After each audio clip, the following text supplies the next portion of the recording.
called Miners Easy Sundays. And what we're going to be doing every Sunday morning is featuring a superstar who we all love and admire. And we're going to start off this show with one of the biggest names in R&B, and that can only be Toni Braxton. If there's anything you wanted to know about Toni, you're going to hear it this morning here on Miners Easy Sundays on Classic 105. But let's start from the beginning. Where did her career begin? Well, unbeknown to many people, Toni's beginning actually caused a rift in her family, but this is where her journey began. The group was talented. I just had a particular fascination for Toni. She felt more like a solo artist opposed to being a girl that should be in a girl group. Manager called me one day and he said, good news, LA and Babyface, I loved you guys. He think you guys are super talented. But bad news is he doesn't want to sign your sisters. He wants to sign just you. I remember feeling devastated. My sisters were devastated.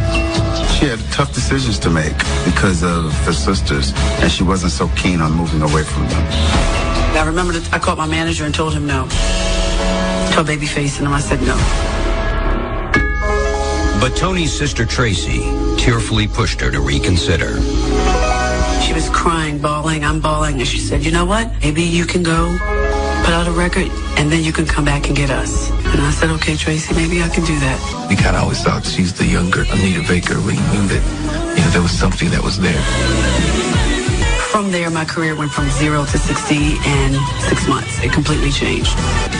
You could give me one good reason why I should believe you. In July of '93, Toni released her self-titled debut album.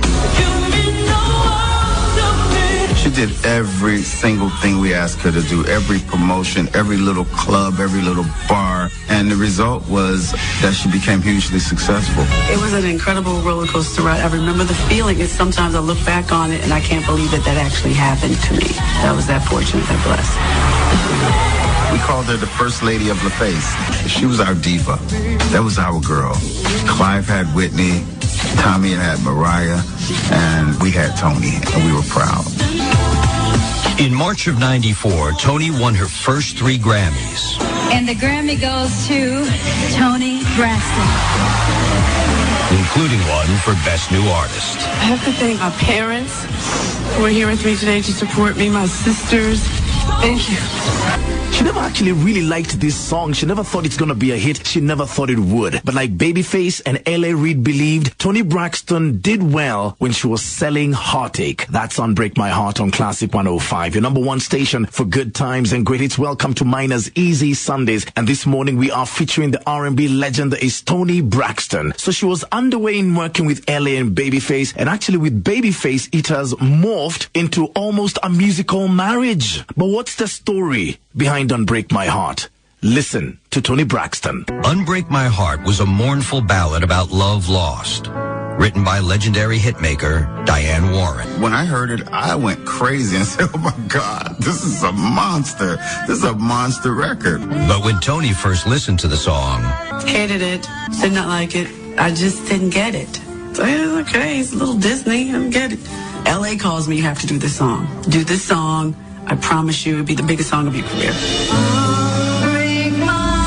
But it was less than $2,000. Excuse me? I didn't understand what the hell that meant. I immediately called my business manager and said, what does this mean? What is this about? Her deal was a beginner's deal. I call it, I hate to say this, a slave contract. Not intentionally, but that's what they do. When they put you in those limos and give you those wonderful dresses and that great budgets to look beautiful, it's all recouped, meaning they get their money back for all those things they purchased for you to look like a star, and you get what's left over after you paid them back. This is normal. This is how the record business is. This is the norm. That's what I was told. Toni sued Arista and LaFace Records, demanding a larger portion of her album profits. I have no money. This isn't good. How am I going to pay my own personal bills? My business manager said, we're going to have to file bankruptcy. There were other people in here saying that, you can't trust us. You can't talk to them. I remember just sort of being in a very strained relationship and sad about it, very sad about it. There was bad management. Someone wasn't watching closely, and we were being blamed for it. Like, it's your fault, and you did a bad deal. And I can only say that as a joint venture, our hands were tied. If we could, we would have given me the check immediately. But we weren't in a position to. They come and assess your property, and everything has a value. And I learned that Grammys have a value. American Music Awards, all those things. And they came and put a price tag on them to be auctioned. I remember feeling humiliated like I've never been humiliated in my life. Like I was standing there completely naked, and everyone was looking at me. The judge pretty much made them pay me, and I was able to resume my loan for my condo and buy back my Grammys and my other awards and my clothes. So that was good. Listening to Miner's Easy Sundays today, and as we feature Toni Braxton, and after going bankrupt, well, she went through a roller coaster of a period, including an interview on Oprah that caused one of the biggest rifts in showbiz in America, because Toni simply has no time for Oprah Winfrey. Why? Listen up. Please welcome Toni Braxton. She was so freaking mean to me. I was in shock. Do you take responsibility for the situation that you're in right now? 100%. 100%? 100%. I couldn't believe it because I loved her so much. I admired her and looked up to her.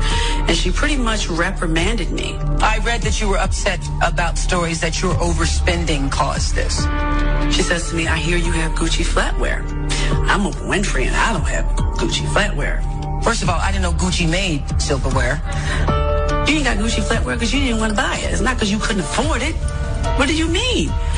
And immediately, she made me feel this big. That moment completely changed my career. It made people look down on me. R&B legend Toni Braxton. So, she had been through a round of bankruptcy. She had had a big public spat with Oprah Winfrey.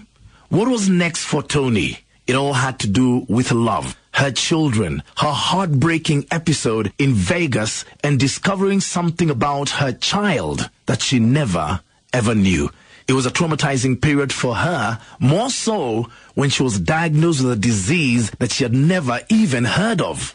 Toni tried to put the bitterness behind her as she reunited with L.A. Reid and Babyface to record her third album, The Heat. It was a little challenging doing that album because the relationship had been pooed upon a bit. So are we completely comfortable? There's a little bit of animosity on both sides. In early 2002, 34-year-old Toni began work on her fourth album, More Than a Woman. Now, the label was definitely a little bit upset. Now, here we are. We worked through the bankruptcy. We've paid this chick all this money, and now she's pregnant. Okay? They, for whatever reason, look at my pregnancy as a disease. More Than a Woman was a flop. It was a flop like I've never seen a flop. I'm just not happy. I want off. I allowed people to put things in my ear to say, oh, they're not feeling you anymore. They want to drop you. And I already told them how you feel about this, and I think we'll be successful. I think we'll get this thing done. I wasn't having a lot of communication with Toni, and it was a very, very tough time. I just don't think I can put up with it anymore. I'm just so frustrated. I should have taken the time to call L.A. and Kenny and talk about it, and I didn't do that. So how long you think it'll take to get off the label? That was not good. I ruined my relationship with them. My professional family disintegrated. Approaching 40 with 2 children to support, Toni decided she needed to shake up her career.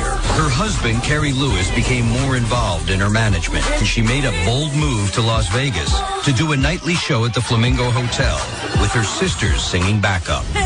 Vegas was a wonderful experience, and it was supposed to be a 6-week run. It ended up being a little short of 2 years. It enabled me to spend time with my kids.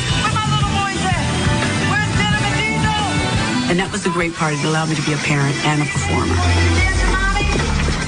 I knew something was wrong. As a mom, you can tell. She noticed that Diesel didn't have a lot of eye contact, and she was like, something's not right. He was eventually diagnosed with autism. The first thought was, okay, please, I know what it is. And afterwards, oh my God, my kid has autism, because I knew nothing about it. To make matters worse, Toni was soon facing health issues of her own. One day I'm on stage and I thought my heart was going to pounce out of my body. It's like, stop beating for a second. And I told my husband, Kerry, I have to go to the emergency room right now. Did all these tests and said she's having a heart attack. Did blood work on all this stuff and came back and said she has lupus. Lupus is an autoimmune disorder that slowly attacks the body's internal organs, including the heart, and it can be fatal. We've been talking about Toni Braxton this morning. Just when everything was going so well, Toni hit the financial road breaks again and underwent another round of bankruptcy. But this time, Toni Braxton was determined to really turn her life around for better. As we end our feature on Toni Braxton, we'll let her flow with her final comments about her future. Toni got sued from the lighting company, the flooring company, and everyone else. I had to file bankruptcy. I couldn't pay all those creditors for the show. I felt like everyone was saying, I told you so, I told you so. See, she spent the money the first time, she's spending it the second time. Oh, God. I was disappointed that I had to file it. And actually, I was angry at myself. I can't believe I'm back in this situation. Toni's marriage to Carrie Lewis began to suffer. I think when you work together in the same business, it's very hard on a relationship. It's so very difficult to turn on the husband hat and turn off the manager and differentiate between the two. And once I got ill, it just presented itself as, okay, look, we need to work on ending this. We still love each other, but we have to accept that that's not working. I had to figure out a plan for my life. It had nothing to do with him. I was just angry at everybody. I couldn't believe that this was happening to me. And I felt that I was a person who was dealing with a lot of struggles, and here comes another one. 2011, Toni made another bold career move,